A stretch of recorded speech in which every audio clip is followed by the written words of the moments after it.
All right, today we are going to be writing equivalent variable expressions in more than one way. So we're going to be using the commutative property, associative property, the distributive property. That also means factoring and combining like terms. And I tried to find a quiet place to make this, but people are being loud in the hallway. All right, so the first thing I want to talk about is like terms versus not like terms. So here is the table that shows like terms. Here is a table part of the table that shows terms that are not like. So what do they have in common? So what do all of these have in common? I really feel like I've made this video before, but I can't find it. So what do they have in common versus these? So take a second, look at that, and see if you can figure out there's something that is the same about all of these expressions, and that's different about all of those. All right, what I hoped you noticed is that for every one of these, on this side, the variable is the same and the exponent is the same. Where here, the variable might be the same, but the exponent is not. So for them to be like terms, like here's another example, 2y squared plus 4y squared, that would be like, but if it was 2x squared plus 2y squared, that would be not like. So the variable has to be the same in both, and the exponent has to be the same in both. So basically what I just said, and please highlight, is that the exponents and the bases, I'm hoping that you notice that like terms always have the same base and same exponent. Coefficient, remember the coefficient is the number in front of the variable, and it does not matter if terms are alike. So for example, 3x and 5x and 11x are all like terms, even though the coefficients 3, 5, and 11 are not the same. What we're going to be doing today is practicing combining like terms. If they're not like terms, if they have, like here, the x squared and the xy, they're not like terms, you cannot add those together. But if they are like terms, like 4x squared and x squared, then you can add them together. And the way you do that is by adding or subtracting the coefficients. So this one right here, it doesn't have a number in front, so I want you to remember if there's no number in front, it's like an imaginary little 1 there. So 4 plus 1 is 5, and we're talking x squareds, so there's 5x squareds. There is 3xy plus 7xy, so there's 10xy's total, and then this one right here is all by itself. Notice this was minus, so we could change it to adding the opposite, but once we bring it down, we don't like double signs, so we are going to change it just to subtraction. All right, looking here, if we were in class right now, we would sort by liked terms. So I have all of my x squareds are like, my xy's are like, and my x's are like. All right, so now we're going to practice combining like terms. So before we do that, we have to find our like terms. And I highly suggest that you change any subtraction to adding the opposite first, because one of the #1 mistakes people make is dropping negatives. So this is a plus, a plus, a plus. This is a minus. We're going to change it to adding the opposite. Now we're going to look for like terms. Since the terms are all s's, then all of them are like terms, so we can add them together. And we can go from left to right, but what we found is sometimes order of operations is not the easiest way. So I'm going to use the commutative property, and I'm not actually going to rewrite, but the commutative property tells us that with addition, you can add in any order. So I'm going to add my 10x and my negative 10x, because 10s and negative 10s are opposites. So they just cancel each other out. Remember, opposites add to 0. So now I'm just left with 10s plus 8s, which is 18s. So I just made it easier by looking for those opposites. All right, next one, I'm going to look for like terms. I have an r and an r. So negative 9 So I'm going to leave the r alone. We're not multiplying. R times r is r squared, but if you're just adding r's, we're going to leave it just r. So now I have -9 plus -8. Like terms you add. This is where, if you haven't learned your integer rules yet, you might be in trouble. And they're negative. So if I had 9 negatives and 8 more negatives, I had 17 negatives total, and I had that r. So I'm done with these, so now I'm going to bring down my -3, or plus a -3, but again, we're going to try to keep without having double signs like we did up here.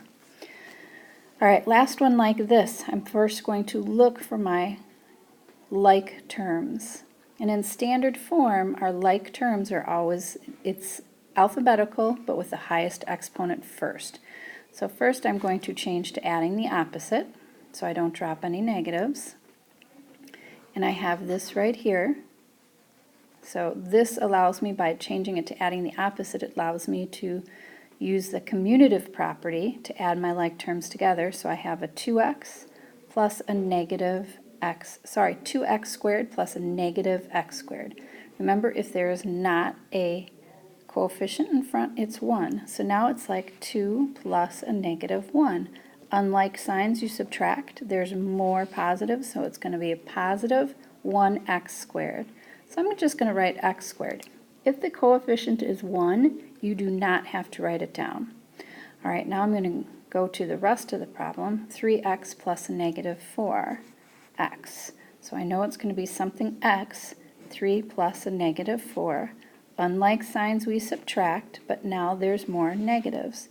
So it's going to be plus a -1x or just -x. So again, x squared plus a -1x means the same thing as this, we just cleaned it up a little bit.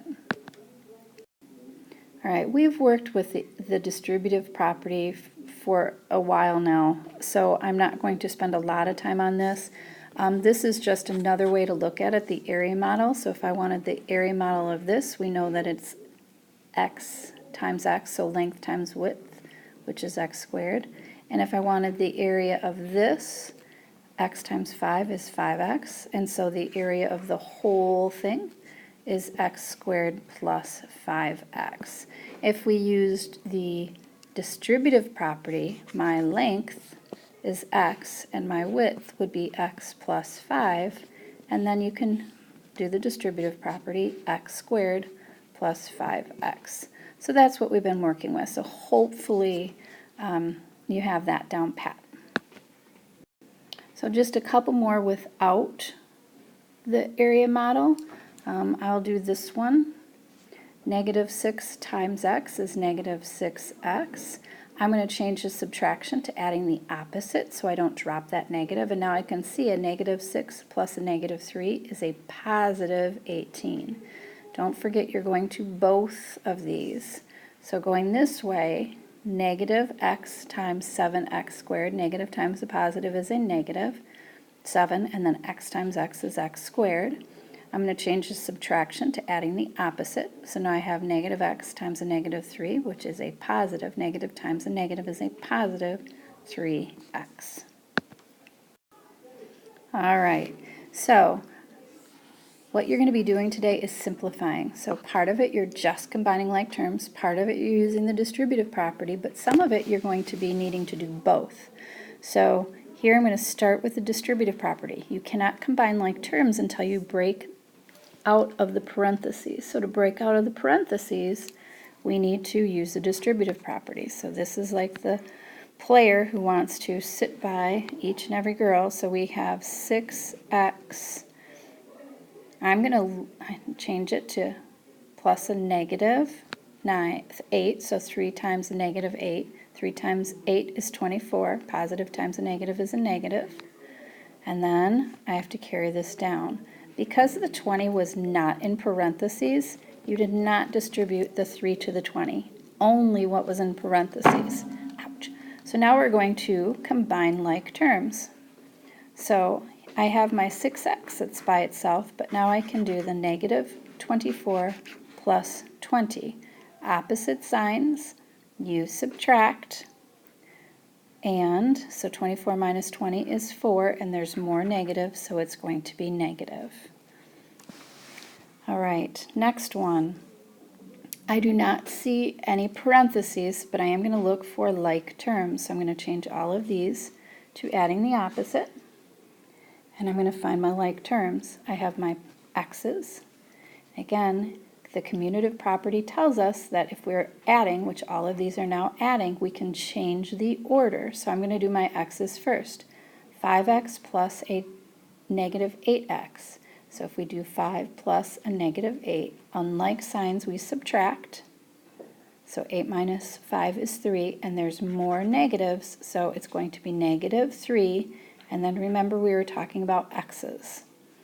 Then I'm going to do 13 plus a negative 9. 13 plus a negative 9.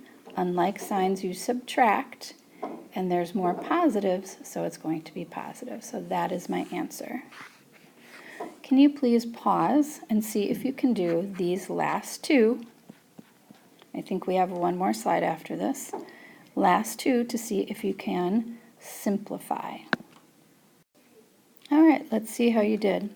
So I see my parentheses I need to break out, so I'm going to do the distributive property first. 4 times 3 is 12, so 12x. 4 times 12 is 48. This is all addition, so the commutative property tells me I can change the order. So 14 plus 48 is 62, I hope. And then I've just brought down my 12x. Here, really important to change a subtraction in front of the parentheses to adding the opposite. Sometimes you might not have this number. So really then what you're doing is taking the opposite of both of these. But in this case, you have a number, so then you multiply. So I brought down my m squared. Negative 2 times 2 is a negative 4. Negative 2 times m squared is a negative 2m. This is all addition, so that means we can use the commutative property. So I'm going to do my m squareds first. And remember, if there's not a number in front, it means 1. So 1 plus a negative 2. Opposite signs we subtract to get 1, and there's more negatives, so it's going to be negative 1. So this is like my imaginary little 1 in there. And then I am just left with my plus a negative 4, which I changed to minus 4. It's like you're undoing the additive inverse. Instead of changing it to keep change, you're changing it back to subtraction.